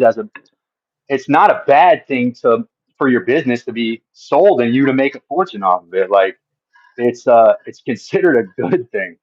But people think, oh, they had to sell their business. They didn't have to. They chose to in a lot of cases. They Well, just it's liquefied. there's a part of it that's like if you started it from the ground right, there is a little bit of sadness to it because if it's successful, you had to sell it because you couldn't run it anymore, or you just, you know what I'm saying? That's usually what happens. It's like I can't, like it's gonna start drowning if I'm the one doing it now. The world is changing, or the market is changing, or whatever. Because these things cycle every 10 years. The market of almost everything changes and goes different. You know what I'm saying? Hmm. But like the McDonald's brothers, right? The McDonald brothers really did get screwed out of McDonald's. Like that really happened. That was unfortunate when Rayo Kroc bought McDonald's off of them, or he basically robbed McDonald's off of them, or sneaked it. Now Rayo Kroc probably is the inspiration for a lot of the modern business people now. So they're looking at a guy like Ray who really had no talent himself. What he was he swooped in, Well, a he had a vulture. talent. Yeah, yeah, vulturing is a talent. Yeah, They call them liquidators. acquisitions people. Mm-hmm. Yep. Kerry said they Acquisition. claimed there was an agreement with Unilever for creative control, but now Unilever is selling it to Magnum, and they are losing the agreement, and they are upset. So Kerry did some fact checking on me. But I was close then, Terry. That was all about like some just I don't know. I heard some report probably 15 years ago about uh, what was going on in Ben and Jerry's, and this stuff wasn't happening yet. And I remember hearing that and being kind of surprised. I think Burt's Bees. Let's use another one. Burt's Bees. This guy from wherever, New Hampshire, similar to the Ben and Jerry's guy, the hippie type, and he starts this natural lip balm company. I don't think he had a single bit of creative control over that company when he died. He did die. He's no longer alive. The guy on all the Burt's Bees containers. But he made a chapstick, basically a fake chapstick, or a natural, a real chapstick is what it is. It's not petroleum jelly, right? He uses other things, uh, castor oil, and all these other ingredients, and he created a decent product. And uh, I think eventually one of those like Colgate Palm Olive bought him out, and he got rich. that's when he got rich. Running the business, he probably wasn't making that much. He did okay, and that's why Colgate Palmolive wanted to own it because they knew they could take it, mass produce it, and uh, and make billions off of it. So they probably, I don't know what he made on that sale, but he probably became a billionaire or you know hundreds of millions. You know, I'm waiting on Rex Kruger to come by my channel now. Rex Kruger. I feel like Hmm. I heard you say this guy's name the other You day. don't know Rex Kruger, man? What the heck? Nah, I don't. I don't. You know? Do you know Wood by Right? Nah. Oh Nope. my gosh, Rex Kruger is a bald white dude who who is in. He knows. He's an ex-teacher like you. Oh yeah. Um, and he's now a woodworker, furniture builder, blah blah blah. But he mostly, you hardly ever see his furniture unless it's something very very simple that he's just showing you a technique or a tool with. Um, but yeah, incredible guy. Like probably one of the most influential YouTubers for me personally. Uh, Interesting. yeah, he'll love it. And Wood by Right, pretty really good. But that's how if I'm thinking of a tool, I'll go there, and I'll definitely find that woodworking tool and the proper usage of it. Yeah. Wonder if he's That's how taught I stumbled shop. on you. Like you making your bed, and I was like, "Hey, that guy's got a freaking chisel and a hammer, and he seems to be doing it better than me. So let me go over there and Well, steal some ideas." yeah. Well, I think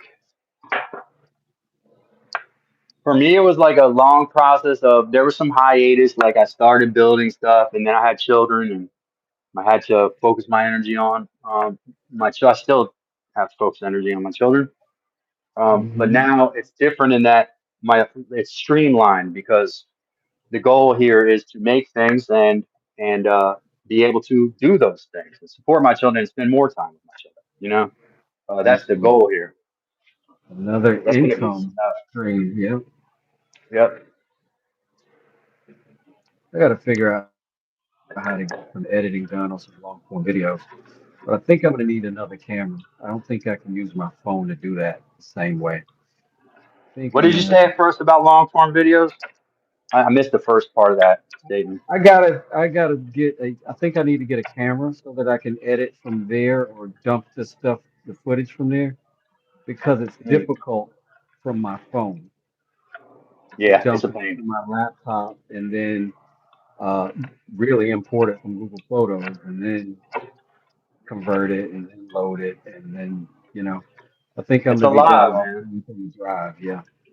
If you can hardwire like your camera to your computer and it immediately uploads or it's available and it populates on the screen and you can grab it there, Hmm. that's going to be ideal because the worst times I've had making video were issues where the video did not send, the mail was bogged up, like I sent them through emails. The color when it came through the email or that where it was compressed when it was sent Hmm. through, the color wasn't right, and Heather noticed it right away.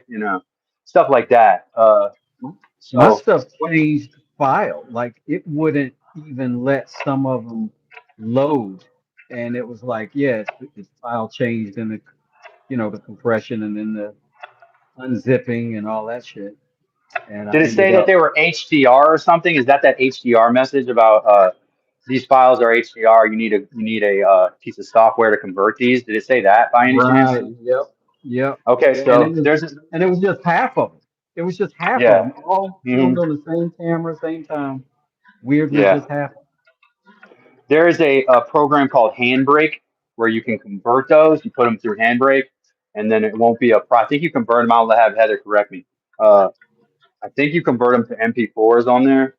It will take that HDR, whatever the format is that the computers are having a hard time with now, and it will convert it into it. Ooh, I don't want that one because that one's no, that's the right one. It will convert it. Wow, look how tight that is right there. That's only sitting a quarter of the way in. them. Good job. Thank you. That's what I needed. I need you to tell me good job. Otherwise, I won't, you Yeah. know. Who has vids of planes and what kind of planes? I bet it is exactly what you're saying for the That family vacation fund. Who has vids of planes and what kind of planes? What you mean, mister? People interested in specialized sharpening. I have planes. Rex does definitely have a bunch of planes on there. But I've got a lot of videos working on my planes in my shorts and in some lives. And you can see on some lives where I've taken planes from at least the blade from being very bad and rusty and terrible to being very clean and very nice. Um, it's I don't know if you can see, but I've got six number four Stanleys. Well, three of them are Stanleys, and the other three are something else, different brands. But I got them all sharp. I got them all working good um, on those videos. If you have anything in particular, Mister, that you'd like to talk about with that, we can talk about that now. I mean, for what I know, but I would also look Paul Sellers, Wood by Wright, and Rex Kruger. I don't think you can miss anything with those three if you're interested in playing for sure. Kerry says, very nice fit. Look at that. thank you. Thank you. That's fantastic. I love when Heather said, something like, hmm oh, sorry. Yeah, Heather said, yes, handbrake is it, and to an MP4. So if you have that exact message that you're getting, until you get your new device or whatever, uh, if you're shoot, having I'll use these auto. phones, right? Because I've got two phones so that I can use one for that and then one for nonsense. Well, Yeah. really family stuff that my only family line has. But yeah, Heather says, Wes, my outdoor lady had her kitten. Heard your cat needs pals. Uh, no, thank you. My cats need an exit strategy, is what they need. Ah, I just finally got them out of the bathroom. They've been in there for 3 days. I put all their little stuff in there, but I needed them to stay put so that the rest of the house could get finished unfleeing, and that they could stay in there and finish unfleeing because they'll go hide and be spreading disease and chaos. I didn't break something. Did I? Did I just break something, y'all? Oh no, Did I break something? no, probably some wood hit the floor. Yeah, it is. It is weak, right? This could cause, it's possible that if I force it, I want it to be tight, but not too tight. I need to cut an angle into the top of this board. It's like a 92, 93-degree angle. That's what it looks like. It's just a very slight angle. I could lay it out on here, but I'm not going to. I'm going to actually just cut it into the top of this board by eye. Mhm. I trust you. You be figuring it out. Diseases and chaos, Carrie. Yes, and we had fleas. Fortunately, we discovered we had fleas the day before my wife had to fly out, and my boys, the 3 days they spend with their mother out of the week, we swap. Um, right after that, so I spent the last 3, 4 days just bombing my house with earth stuff and defleeing this whole crib, like the whole house. That meant washing everybody's clothes. That means washing everybody's linen. That meant vacuuming every space that had carpet and spreading that dust everywhere there was carpet. The furniture, the couches, the cushions came off, everything. Wild business. But it was all this. We got one cat that likes to go outside like once a month. And she came back with fleas this time, so we had to quarantine them. I should go check on them though. Maybe I'll do that while Calvin's doing something over there. What you got going on, Calvin? You adjusting that joint or what you doing? All right, so let me move the camera. Right now, what I'm doing is I'm going to cut a 94, 95-degree angle on the top of this board here to match the angle of that stringer. All right, so that when it sits in the stringer at this angle, if you all can see that, it's going to sit at 90. Like the end angle will be 90 degrees, ideally, right? We're looking for square. That's what we're always trying to do. So I've got the other two stringers angled properly. This one's nice and tight. Now I need to adjust the shape of the top to make sure that it matches and it'll sit in there. Because if y'all were watching, it was jammed in there, but there was still a gap, right? It has to sit all the way down in there. So I'm just gonna cut this tiny little angle right there. I don't know exactly how. I probably should do it with a bandsaw, to be quite honest. Uh, yeah, that's a bandsaw job right there. Um, Mm. but I can do that in a minute. That's not a problem. I want to make sure I got that angle laid out on both sides though. So if I have to flip the piece, I still have a reference point.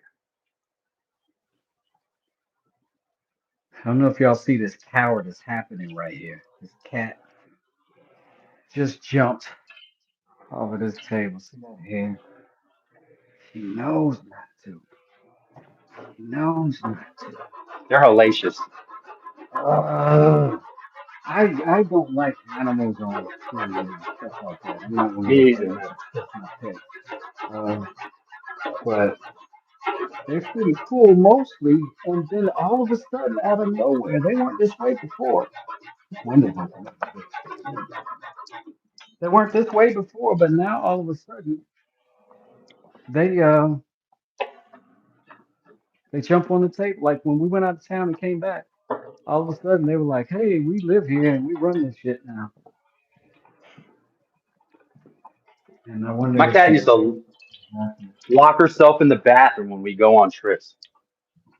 We would come back Uh, and she was the equivalent of like a haggard person who was like an old person who fell in a box, like fell and couldn't get up and was left there, except for they die and cats will survive for a long time, in that scenario. When I was a kid, my cat got in the shed and was in there for 2 weeks. Everybody thought he was gone, dead.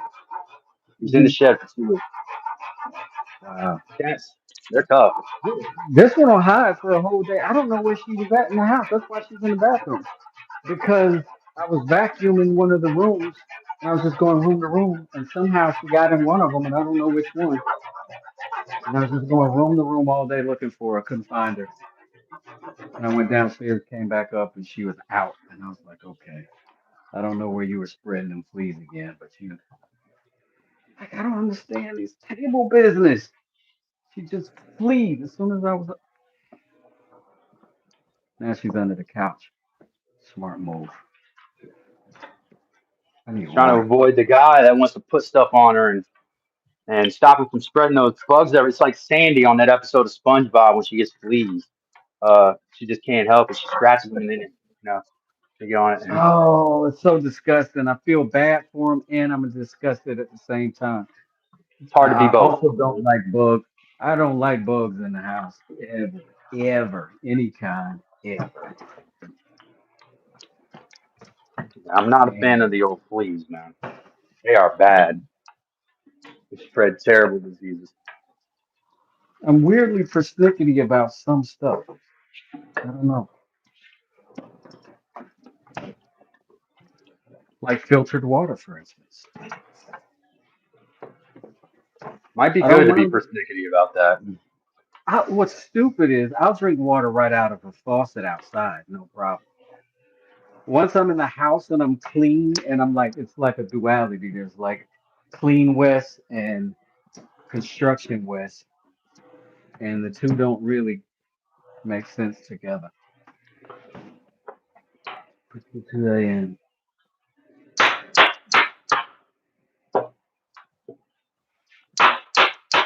You gotta figure out how to put something on the couch or I mean on the table so they don't jump up there. I hear a Rottweiler is good. Carrie says they're mad because I left them. Yep. That Try could to be be. true.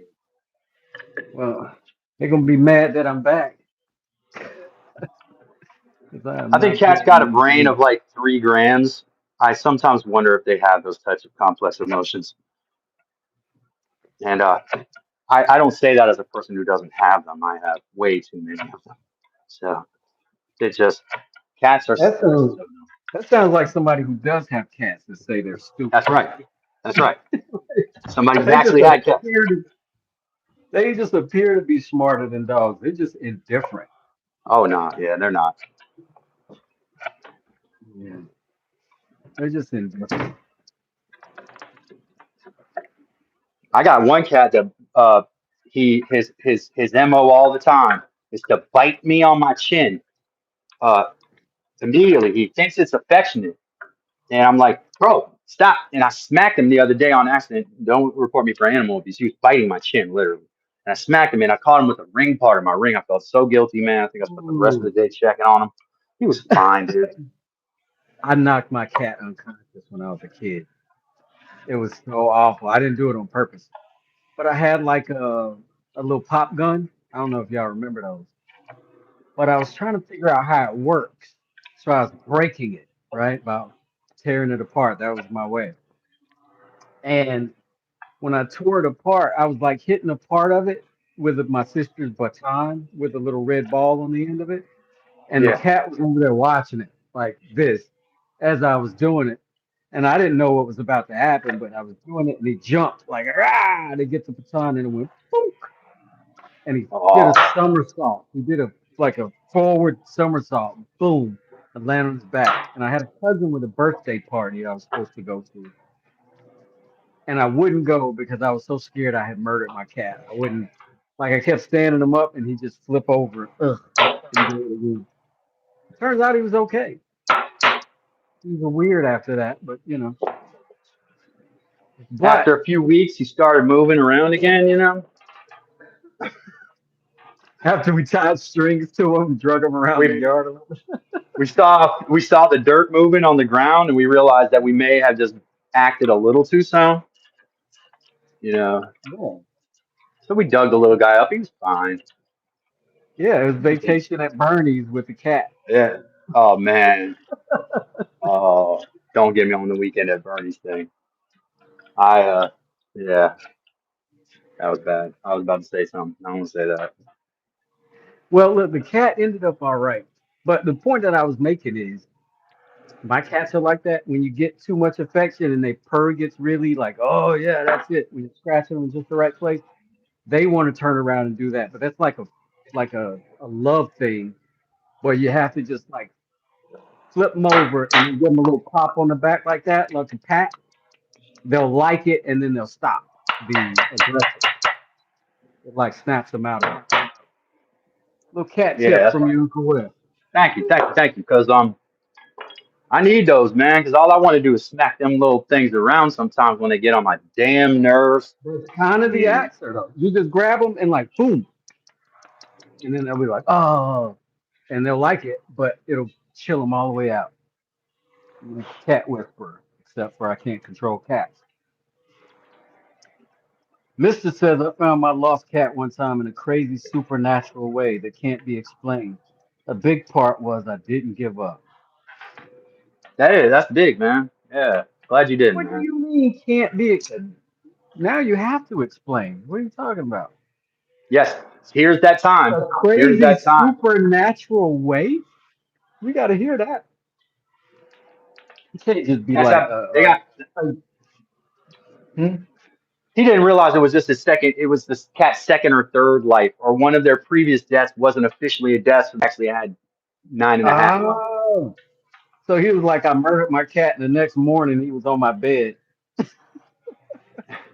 That's probably what, that's the supernatural way. You were on life number 4. Yeah, I mean they are tough. That's why they say they got 9 lives, and and they land on their feet when they fall. Dude, they're built to survive. We got a kitten in this house right now. This kitten should be dead by all accounts. It is. Is that a verbal threat on the kitten's life?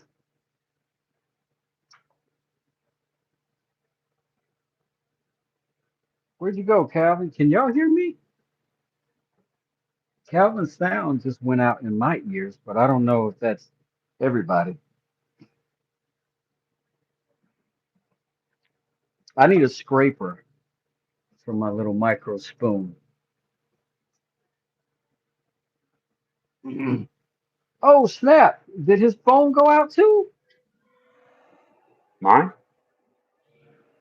Oh, Oh now no. your audio's back, but now I don't see your video. Oh, yeah, there you go. My back. All right, so this is all lagged because I saw the chat and I'm like, if you can still hear me.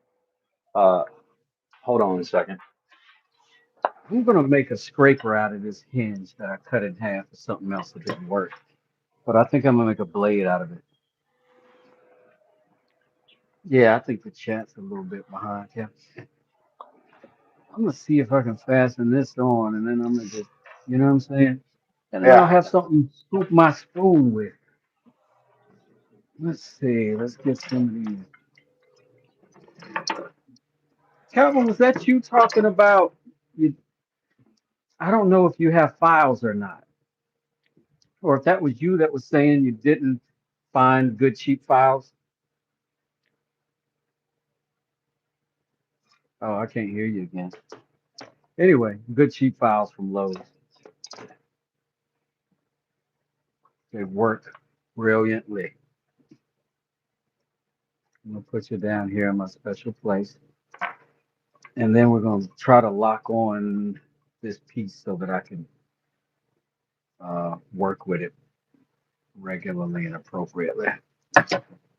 Remove my files and all of these rings out of the way,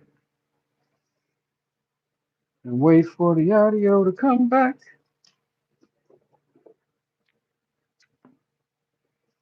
Mister says I was gone 9 days. It was gone 9 days total. By the third day, I realized somehow I knew he didn't run away and wasn't hit by a car. About day five, I was constantly brainstorming where he needs me to save him fast. Day eight, says Mister, I stared at the back wall outside. Oh my gosh, he was hidden in the wall the whole time. Day nine, I got onto the wall and walked it. This is riveting. I love this.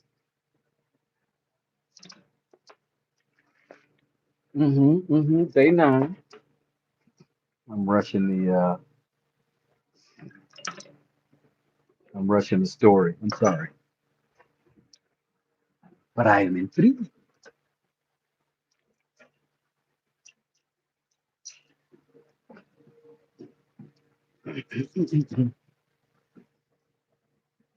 At the, okay. At the end of the wall, he was in a deep hole, starving and weak. Holy